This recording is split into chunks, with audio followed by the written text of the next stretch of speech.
7 मई 1931 को न्यूयॉर्क शहर में क्रॉले नाम का एक बहुत ही खूंखार अपराधी था। उसको उसकी गर्लफ्रेंड के घर पे पुलिस ने चारों तरफ से घेर लिया था।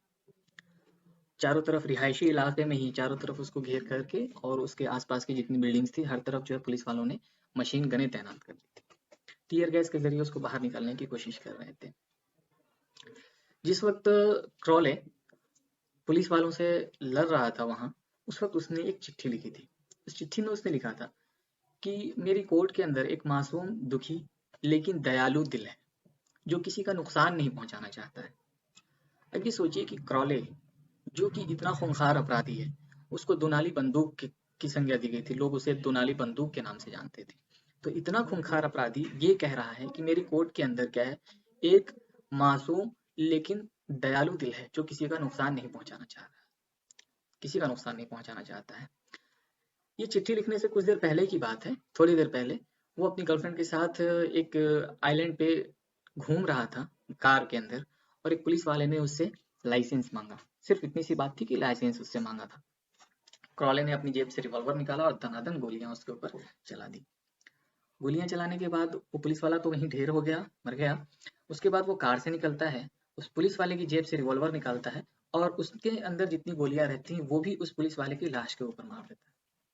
सोचिए वो कितना खूंखार अपराधी होगा। और वो ये कह रहा है कि मेरे कोर्ट के अंदर एक नर्म, मासूम, दुखी लेकिन दयालु दिल है जो किसी का नुकसान नहीं पहुंचाना चाहता है।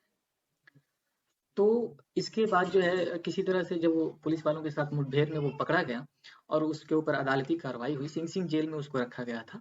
अदालती कार्रवाई में उसको सजाए मौत जो है सुनाई गई। मौत की सजा सुनाने के बाद जब उससे पूछा गया और उसने ये कहा कि क्या ये लोगों को मारने की सजा है जो हमें सजाए मौत दी गई है, क्या इसलिए दी गई है कि मैंने लोगों को मारा है? उसने कहा कि नहीं, ये सजा उस चीज की नहीं है। मुझे नहीं लगता है कि ये सजा हमें इसलिए मिली है क्योंकि मैंने लोगों का खून किया है। उसने कहा यह खुद को बचाने की सजा है कि मैं खुद को बचा रहा था, इस वजह से मुझे ये सजा मिली। इसका मतलब ये है कि उसने अपनी गलती को एक्सेप्ट नहीं किया। उसको ऐसा लगता था कि उसने जिन लोगों को मारा है उसने सही किया, ये उसकी गलती नहीं, उसका क्राइम नहीं है। अब यहाँ पे इस बात को समझिए, वो ये कहना चाह रहा था कि ये किसी को मारने की सजा नहीं है बल्कि खुद को बचाने की सजा है। मैंने जिनका भी कत्ल किया वो इसलिए नहीं किया क्योंकि मैंने गुनाह किया है। बात ऐसी है कि वो लोग गलत थे और मैंने उनको मारकर अपने आप को बचाया है, तो ये मुझे उसकी सजा दे रहे हैं। यानी कि आपको क्या लगता है, क्या अपराधियों के लिए ये कोई असामान्य बात है? क्या कोई भी क्रिमिनल, कोई भी क्राइम करने वाला वो खुद को दोषी मानता है, अपराधी मानता है? क्या अपना अपराध स्वीकार करता है? अगर आपको ऐसा लगता है तो एक और कहानी मैं आपको सुनाता हूँ। अल केपोन। अल केपोन जो है वो अपने बारे में ये कहता था कि मैंने लोगों का भला करने में अपनी जिंदगी के बेहतरीन साल गंवा दिए। इसके बदले में मुझे क्या मिलती हैं, गालियाँ मिलती हैं और पुलिस से छुपे-छुपे फिरना पड़ता है। उसका वो बहुत बड़ा अपराधी था, बहुत खूंखार, बहुत खतरनाक अपराधी। अमेरिका का सबसे खतरनाक, सबसे कुख्यात अपराधी था अल कैपोन उस वक़्त का। और वो क्या कहता है कि मैंने लोगों का भला करने में अपनी ज़िंदगी के बेहतरीन साल गँवा दिए। मतलब वो अपराधी तो था, लेकिन अपने अपराध को वो स्वीकार नहीं करना चाहता था। अपने अपराध को वो मानता नहीं था, एक्सेप्ट नहीं करता था। उसको लगता था कि वो लोगों का परोपकार करता है और खुद को कैसा परोपकारी समझता था?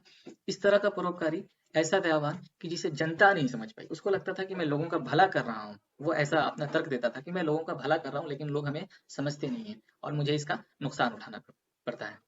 खतरनाक था कि उसके जैसा गैंग लीडर पूरे अमेरिका में नहीं था। इसी तरह से न्यूयॉर्क का एक बहुत ही खतरनाक अपराधी डच शूल्स, उसका ये कहना था कि वो लोगों की भलाई करता है और उसको इस बात का पूरा यकीन भी था कि वो लोगों की भलाई करता रहता है, लेकिन वो एक अपराधी था।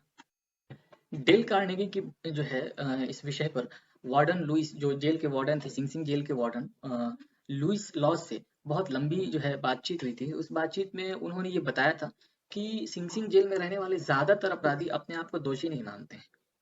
वो उसी तरह से समझते हैं जैसे हम और आप अपने आप को, खुद को फरिश्ते की तरह और पाक दामन समझते हैं।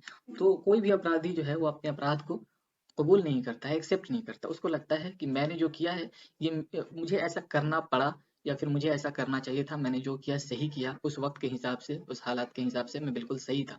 और अपने अपराध को कभी भी कोई एक्सेप्ट नहीं करता है, कोई स्वीकार नहीं करता है। और फिर अपने अपराधों को सही साबित करने के लिए वो तर्क भी देते हैं, तरह तरह की लॉजिक वो लगाते हैं, है ना? उनको ऐसा लगता है कि वो रीज़न बताते हैं आपको कि मेरे पास ये मजबूरी थी तो मुझे तिजोरी तोड़नी पड़ी। मैं ये मजबूर था, इस मजबूरी में मैंने किसी का कत्ल किया, इस मजबूरी में मैंने चोरी की। ये सारी चीज़ें वो तर्क दे कर के अपने अपराध को सही साबित करते हैं और इसके साथ वो ये मानते हैं कि उन्हें सज़ा नहीं मिलनी चाहिए थी। अमेरिकी स्टोर्स की चेन के संस्थापक जॉन वानमेकर ये कहते हैं कि मैंने बहुत पहले ये समझ लिया था कि किसी को दोष देना, किसी को दोषी बताना ये मूर्खता है ना? ये बेवकूफ़ी है कि किसी को हम दोषी बताएं। उनका ये कहना था कि मेरे पास अपनी खुद की सीमाओं को ही पार करने की मुसीबत काफ़ी है और मैं इस बात पर सिर नहीं धुनता कि ईश्वर ने बुद्धि का उपहार सबको एक जैसा नहीं दिया है।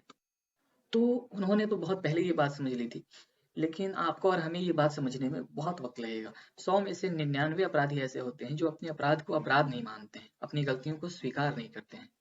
अपनी गलती या तो वो दूसरों की गलती बताते हैं, दूसरों की वजह से मुझे ऐसा करना पड़ा, हालात ऐसे थे, इस वजह से मुझे ऐसा करना पड़ा। तो रीज़न्स और लॉजिक देकर के अपनी गलतियों को सही साबित करने में लगे रहते हैं। तो वान मेकर ने जो कहा था, उन्होंने इसलिए कहा था कि हमें दूसरों को दोष नहीं देना चाहिए, क्योंकि वो जानते थे कि जब भी आप किसी को दोष देंगे, वो अपने बचाव में लॉजिक पेश करना शुरू कर देगा, वो अपनी गलती को एक्सेप्ट नहीं करेगा, बल्कि कोई ना कोई तर्क देगा कि इस वजह से मैंने ये काम किया, ये गलती की, ये अपराध किया।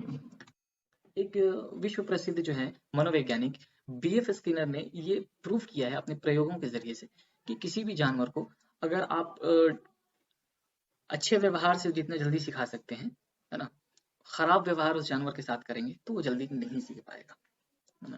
किसी एक बहुत ही विश्व प्रसिद्ध मनोवैज्ञानिक जो हैं बीएफ स्किनर, वो अपने प्रयोगों के जरिए ये सिद्ध कर पाए हैं कि जानवरों को हम जितना अच्छे व्यवहार करके सिखा सकते हैं जितनी जल्दी, उतनी जल्दी बुरे व्यवहार के लिए उन्हें हम दंडित करके नहीं सिखा सकते हैं।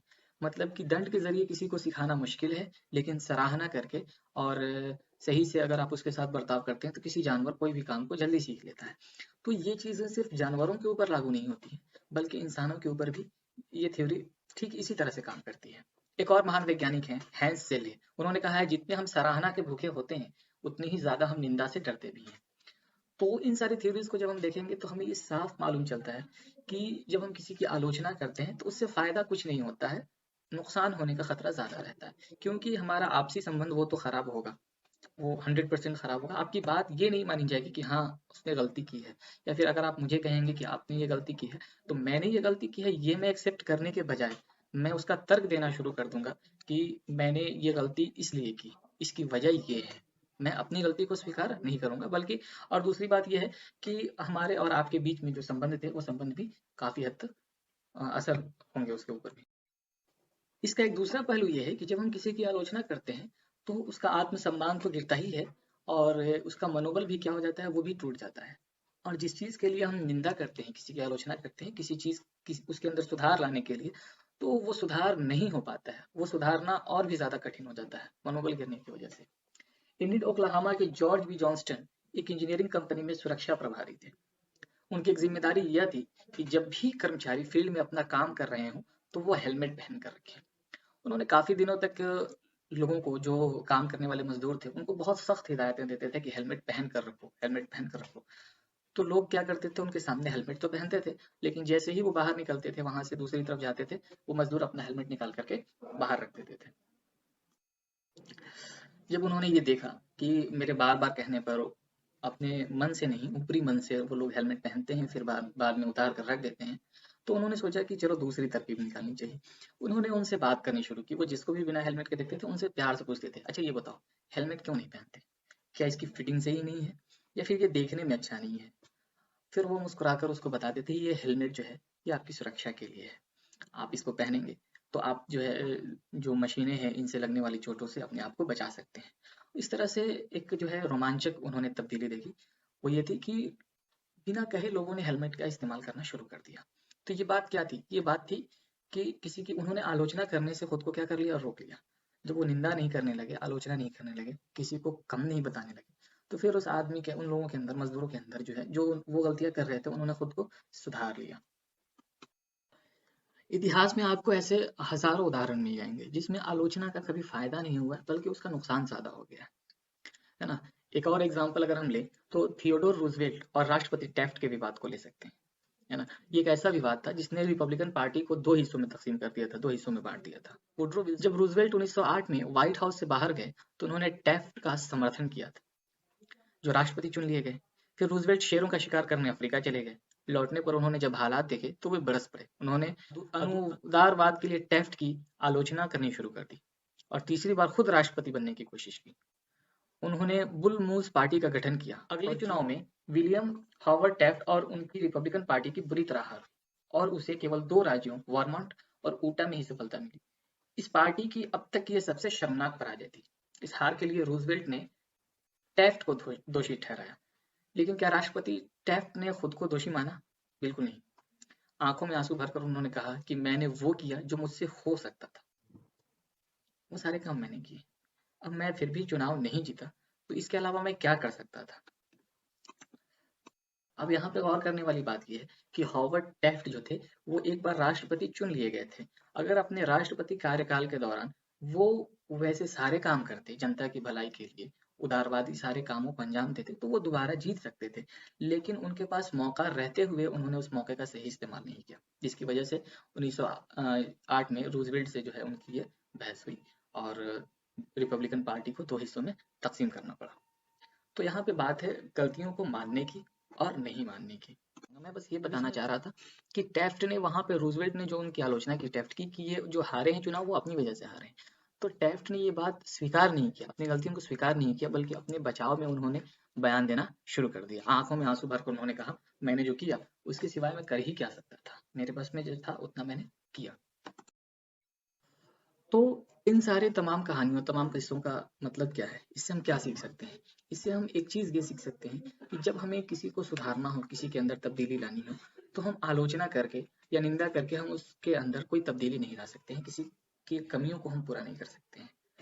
दूसरी ये है कि अगर हमें कोई हमारी गलती बता रहा है, तो उसका तर्क दे करके हम अपने आप को बचा तो सकते हैं, बचाने की कोशिश तो कर सकते हैं, लेकिन इस तरीके से हमारी जो गलतियां हैं जो हमने की हैं वो सुधर नहीं पाएंगी। जो परिणाम हमको भुगतना पड़ा है उस परिणाम से हमें जो है वो दो चार होता रहना पड़ेगा। ऐसे ही गलतियों को स्वीकार करना सीखें, ये एक बात समझ में आती है। और दूसरों की आलोचना और निंदा करने से बचें, क्योंकि जब मधुमक्खी के छत्ते से हमें शहद निकालना होता है तो हम छत्ते के ऊपर जो है ढेला मार करके जो है शहद नहीं निकाल सकते हैं। तो इसी संदेश के साथ आज का वीडियो समाप्त होता है। कल हम लोग फिर मिलेंगे एक नई वीडियो के साथ। तब तक के लिए गुड बाय।